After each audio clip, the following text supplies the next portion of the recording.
Hey guys, it's Nathan, and I'm back to do another reaction video.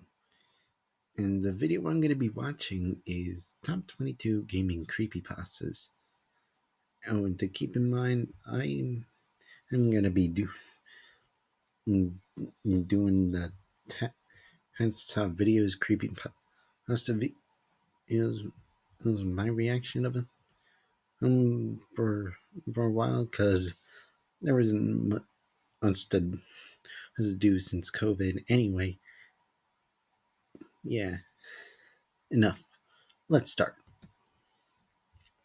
This video contains flashing lights, scary and creepy content, disturbing violent and graphic images, jump scares, pop-ups and sudden loud noises. Viewer discretion advised. Ever since video gaming became popular in the 70s and 80s, there have been creepy occurrences, hoaxes, glitches, and finally, creepypastas about the strange realm of video games. They have been around for a long time, No kidding. and no matter how much we say it's just a game, it still finds a way to creep themselves back into our mind and present us with an unnerving experience after the game is turned off. Now, we are giving you our list of the top 22 gaming creepypastas. Alright, let's count down, everybody.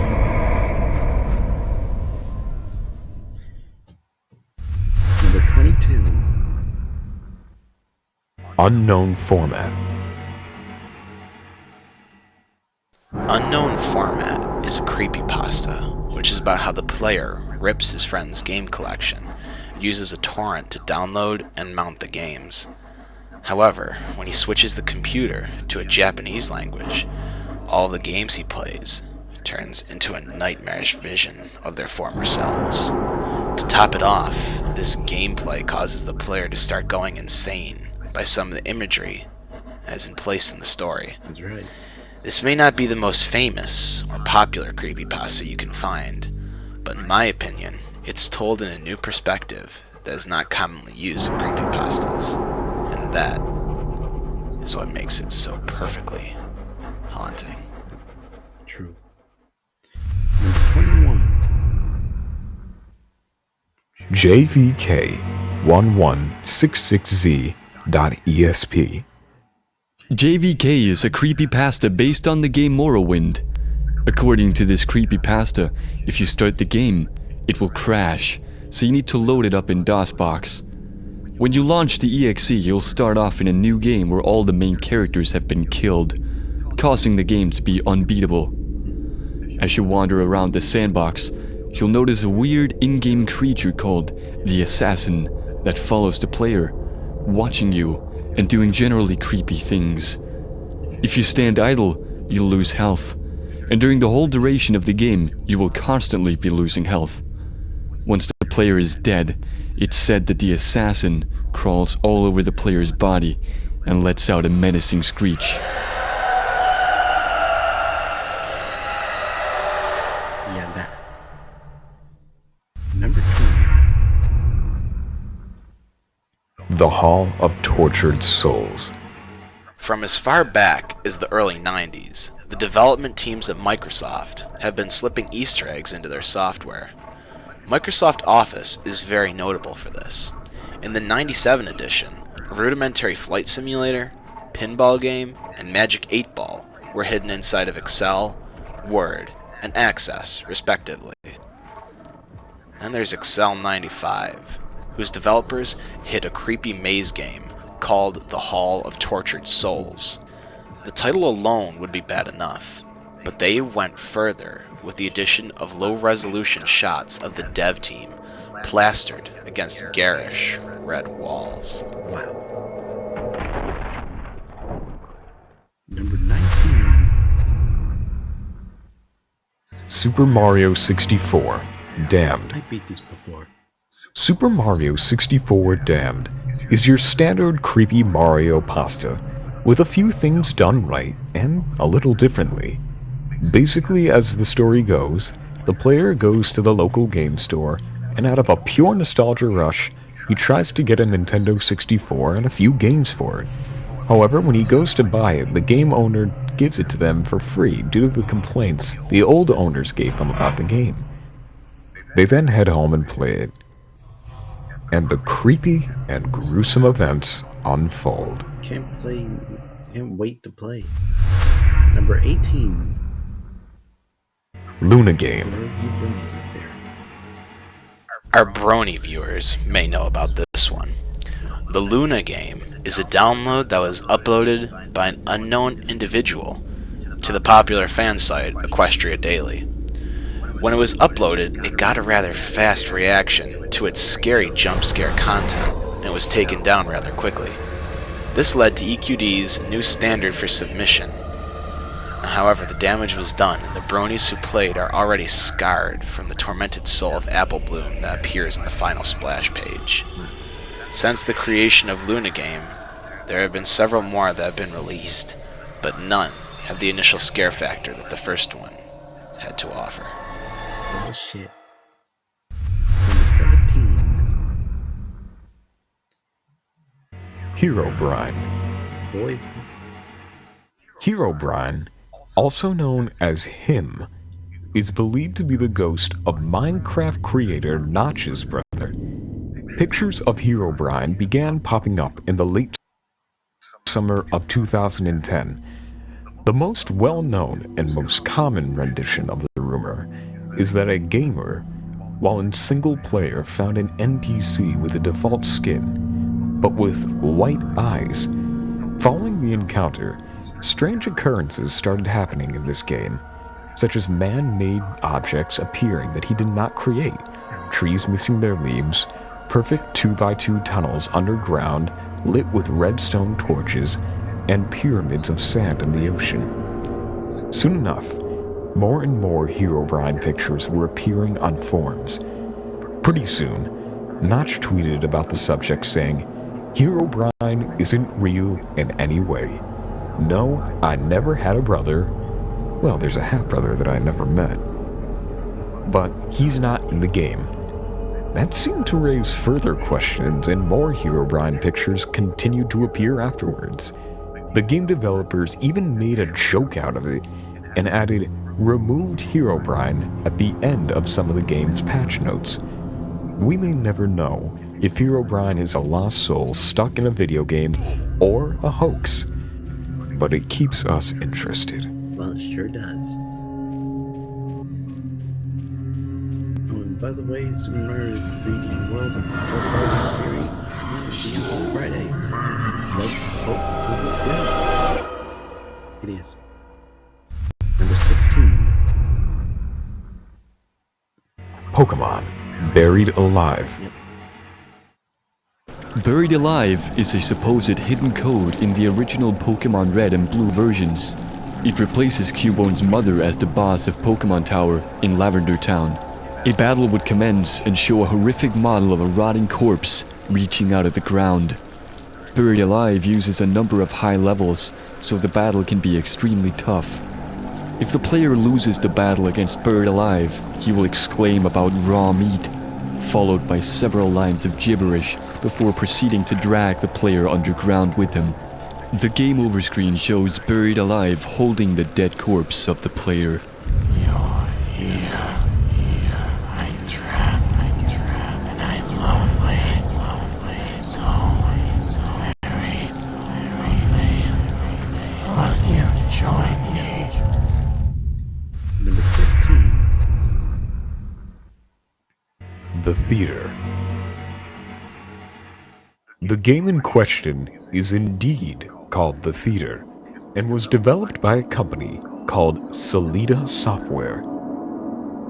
This company made learning softwares, so The Theater was probably meant to be some sort of educational entertainment game. The game was obviously never finished, probably from the lack of funding or the whole company going under. Players talked about this game coming out at around the same time as Doom, back in 1993. Just like Killswitch, it was very obscure and very hard to find, and those who did have it denied playing it due to the disturbing nature of the game. There was also a few bootleg copies, but none were like the original claims. The game was set in a first-person perspective, with flat sprites in a 3D environment that was extremely glitchy. The original idea was to select a movie from the posters on the wall, enter the theater, and play a minigame. But what's described in the story is what happens if you don't select a movie. If you continue to enter the theater without choosing a movie, odd, sometimes creepy things will happen. Glitching past mini-games like this causes variables to reach values that weren't meant to, resulting in things appearing where they shouldn't. It is a very well-written pasta, and we suggest you give it a listen or a read. Yeah, I can do this too. It ends with a brick wall, of course. Number 14. Kill Switch. Another very obscure game. Kill Switch is different from your standard creepypasta, in the sense that you can't reproduce it and you can't play it, but it's still pretty damn scary. Kill Switch, according to the pasta, was made by a small Czech company called Karvina Corporation. As soon as the game was completed, it erased itself, so it couldn't be played again. On top of that, there were only 5,000 copies ever made, so the game is non-existent nowadays. The game sounds rather fun with your choice of 2 different characters to lead through a haunted mine that just so happens to be infested with the dead. But sadly, this pasta is simply not true. It was extremely well written by a professional writer with a tiny link to her site on the Creepypastas page. Number 13. Fallout 3 Number Station. The Fallout 3 Number Station is a creepypasta about one of the number stations in the game. On this station, the voice actor of the radio station host, Three Dog, is heard reciting strange numbers and sentences, such as, "Have you watched my YouTube videos yet? I uploaded myself kicking bombs in the nuts," followed by the numbers 2416122424012. Other sentences said things like, "The Queen has died today. The world mourns. As on days like these, we are all Brits," followed by 423192014. When looking at the numbers closer, it is shown that they are all actually dates. The most unnerving about this is 1205528210, or 1205 May 28th, 2010. The date and time of the death of Gary Coleman. What does this mean about the other numbers then? It seems only time will tell. Number 12. Misfortune GB. Misfortune.gb is about a haunted game for the 1989 Game Boy. The story behind the game is rather vague. You play the part of a little boy wandering around in a gothic building. While in the building, the player meets a strange being who is implied to be the devil himself. When the player meets this creature, a text box appears that says, "I exist within the very fabric of reality. Do you want to challenge me?" You're given the option to choose yes or no, and if you pick yes, then the creature responds with, "Then let's begin." You will eventually come across a room containing 4 small cabins, and in this room a text box will appear that says, "Choose wrong, and misfortune will befall your loved ones. Are you ready to play?" If the player chooses the wrong cabin, the screen will cut to black, and then a high-resolution picture of the creature will appear above a text box that reads, "I am God here." Many who have played this game have suffered from depression, become jittery in everyday life, and even committed suicide. People say that the game is still available through the internet. You can go ahead and play it if you want. At your own risk, of course. Yeah, I've seen other people play it. Number 11. Tails Doll Curse. The Tails Doll is a mythical, demonic being that holds many gamers in its grip of fear. For those who don't know, the Tails Doll is a hidden character in the video game Sonic R, an installment of the Sonic the Hedgehog franchise created by Sega Enterprises. Sonic R was the only game that ever had the Tails Doll in it. The Tails Doll looks somewhat different than its origin. It is, of course, a doll with a red gem affixed to its forehead. Supposedly, the curse of the Tails Doll is that if you beat Sonic R completely, the Tails Doll will jump out of your TV or spontaneously appear and kill you. Frequently, the song Can You Feel the Sunshine, in reverse, composed by Richard Jakes and sung by T.J. Davis, appears in accounts of the doll. If you take one step deeper into the rumor than the surface of the creepy tale, you will discover that you have found an urban legend.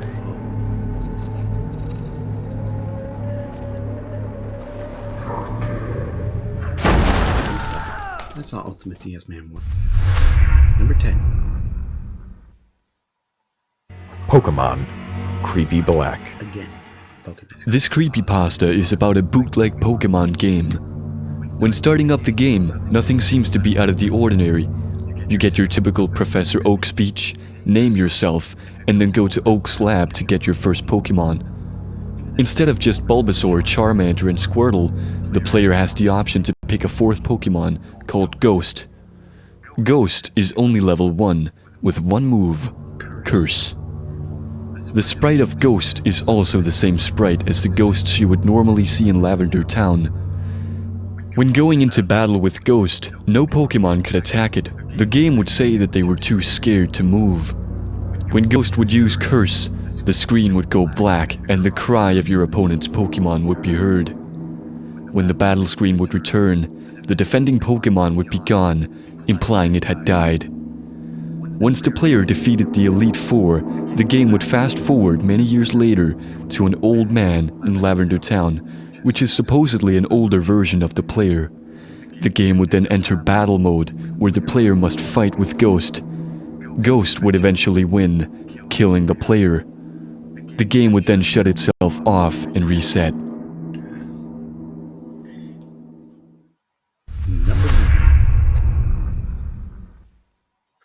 NES Godzilla. Really? This shitty game? It details the events of what happens to a Godzilla fan who happened to gain a copy of NES Godzilla. The story begins with the player explaining how he recently bought an NES and was looking for a copy of Godzilla to relive some nostalgic memories. As he recalls his accounts of the game, the story goes from some odd experiences to a truly unnerving tale. Throughout his experience, he screenshots every creepy image that the game has to offer, such as weird and creepy looking enemies. The story even goes so far to say that he ended up putting it on eBay, and it's somewhere out there, where someone now can even play this disturbing game. And what are the odds of that? Number 8. Evil Auto Berserk. In the 1980s, there was an arcade cabinet called Berserk. It was made and spawned a bit of controversy. Apparently, 2 people died at the ripe young ages after experiencing heart attacks. This, of course, was after they were able to post their high scores on the game cabinet. Now, as the story goes, Otto is one of the most evil characters in gaming history, as named by several different sites. This is due to the fact that he watches the player die with a smile on his face. However, Otto got his name from one of the developer's bosses, which is Otto, who used to chew people out on the job with a shit-eating grin on his face still. Now, whether this cabinet is cursed, or if it's just coincidence, Berserk and Evil Otto has made its mark on creepy gaming history.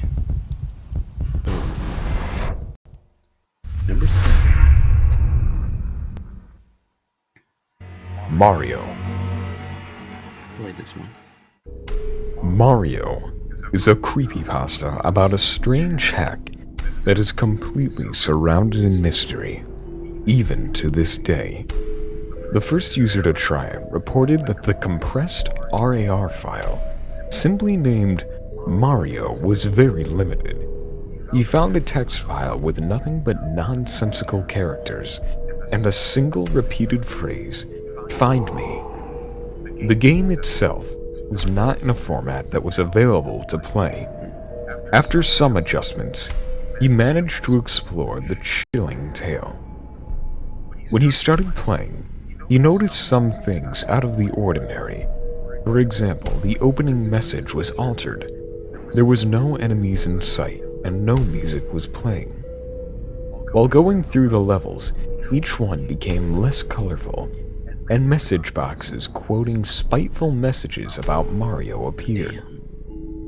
Many have speculated that the end of the short title is a representation of Mario's suicide and descent into a hell of his own making.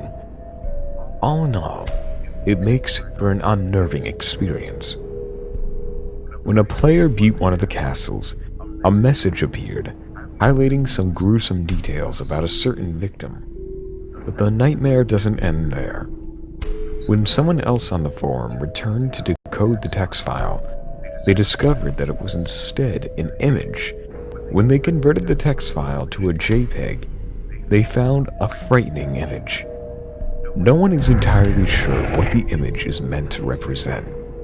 If the image was indeed a murder victim or a joke Easter egg, the answer remains a mystery. Number 6.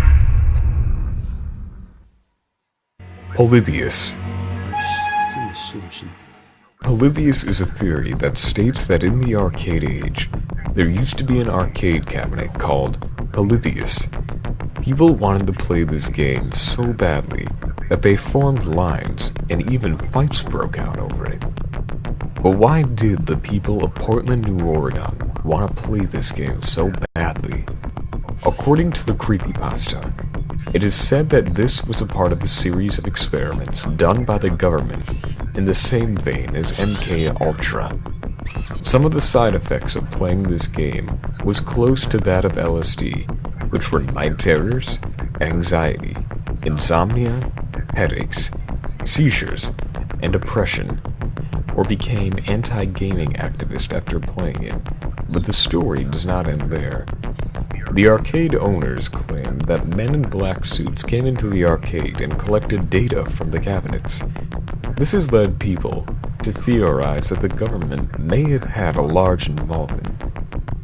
It is not that far off either, because the government made a deal with Atari, the makers of Battlezone, to help them make a special version to help them train troops months before Olivius came out, which just adds to the possibility of government involvement. This theory has many aspects to it, such as Olivius has been in the Simpsons TV series, and the other possible theories that surround this game. Well, it just makes you think. Everyone's done it to death. Number 5. Lavender Town Syndrome. When the first copies of Pokemon Red and Green came out in Japan, children playing the game would be rushed to the hospital, and some would apparently commit suicide. This was because of a certain musical theme that played when the player would reach Lavender Town, a dark town with a tower full of graves. The original Lavender Town theme music was an MIDI that was run on 2 channels called a binaural effect, so that children wearing headphones would hear one thing out of one ear and one out of the other. The two would theoretically combine in the brain to form a unique sound. The way the theme's multiple channels ran together, many children in the range 7 to 12 received migraine headaches. Eventually, it led to 4 deaths in children wearing headphones for an extended period of time. Poor children. These deaths were caused by brain swelling, a heart attack, and 2 pain-induced suicides. Quick action by Nintendo Corporation and Game Freak got the product recalled within hours of the news. They dithered the track, making it single-toned. The problems caused by an unexpected psychological effect have not occurred since. Number 4. Red Dead Redemption. Stuff in there to be exact. Red Dead Redemption by Rockstar has some very creepy and deep quests and things that make you think. Red Dead Redemption has a few theories and some pretty creepy aspects about it. So let's start with a seemingly innocent newspaper that informs the player the abandoned town of Tumbleweed may be haunted. And after a personal exploration of the mansion, I've heard some creepy things such as footsteps, whispering, and a door that closes and opens upon itself. I've seen some creepy shadows and a weird tethered up skinny horse, as well as a few coffins in the basement. Could there have been a murder here? Maybe there's some more to this story than we thought. Upon further investigation, the church's lights are left on at night. On the altar, there's a statement written on the wood. The devil has gotten into the beast. Again, there must be more to what meets the eye in this creepy town, but we have barely scratched the surface of what this game has to offer, so we must move on. Now at this point, if you do not want spoilers, then end the video. For those of you who don't mind, then let's begin. There is a side quest in the game that is given to you by a mysterious stranger who claims to know you. This is important because in Red Dead's story, John Marston is gunned down in a heart-wrenching way. And after that's over, you can see the graves of John's wife, John's uncle, and John Marston himself. 3 bullets, and 3 graves. Makes you think, doesn't it? Makes you think.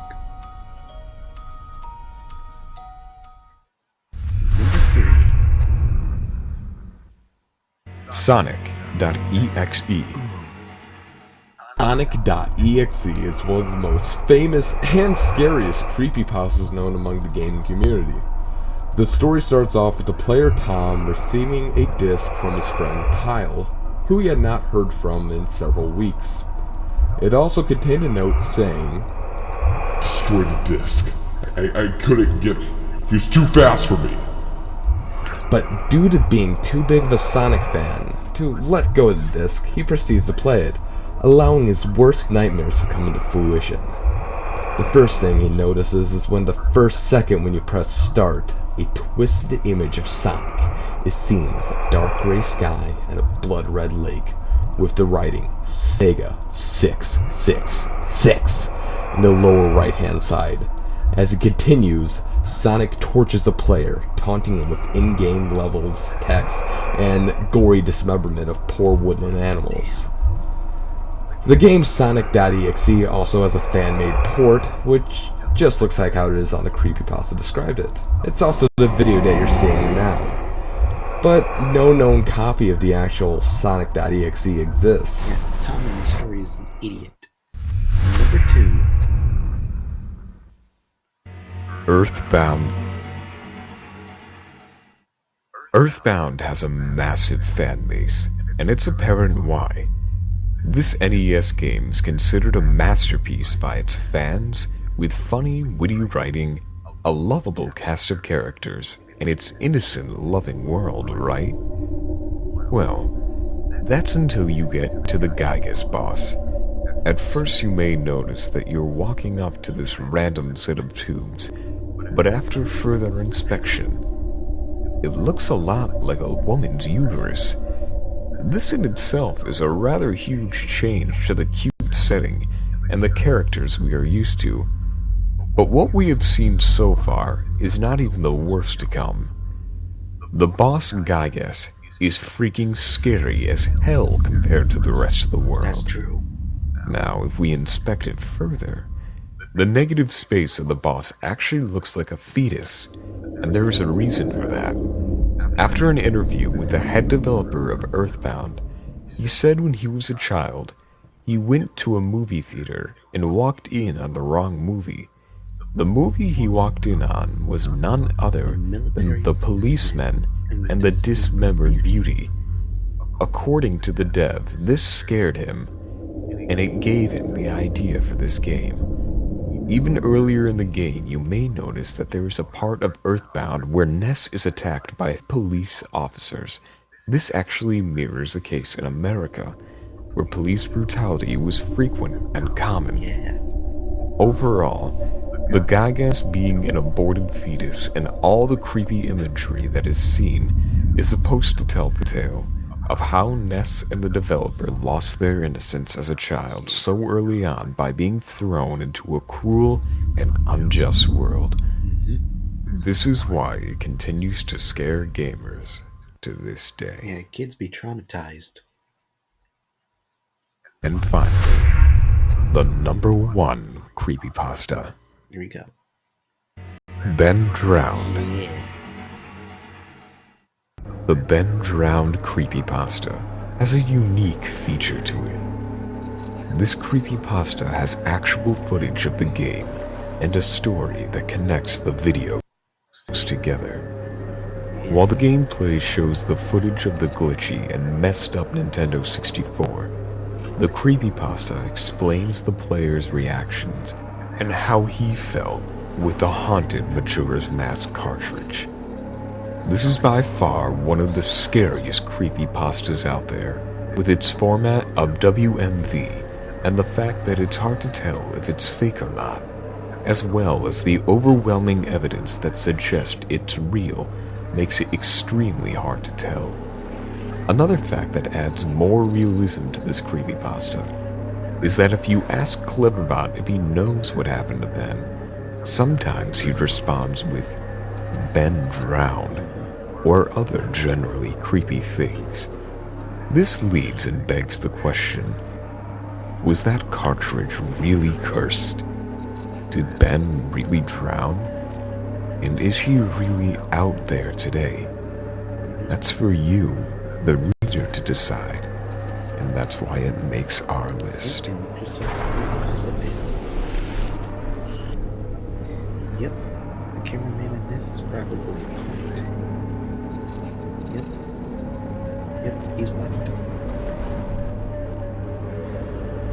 Nope, I'm deep shit now.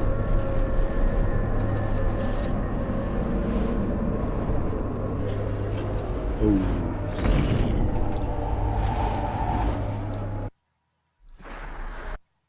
Yep, and that's my reaction to Tats' top video. His video, top 22 gaming creepypastas. Yeah, did you like the video? And I hope you enjoy it. Hit the like button and subscribe for more videos, and I will see you in the next video as always. Later.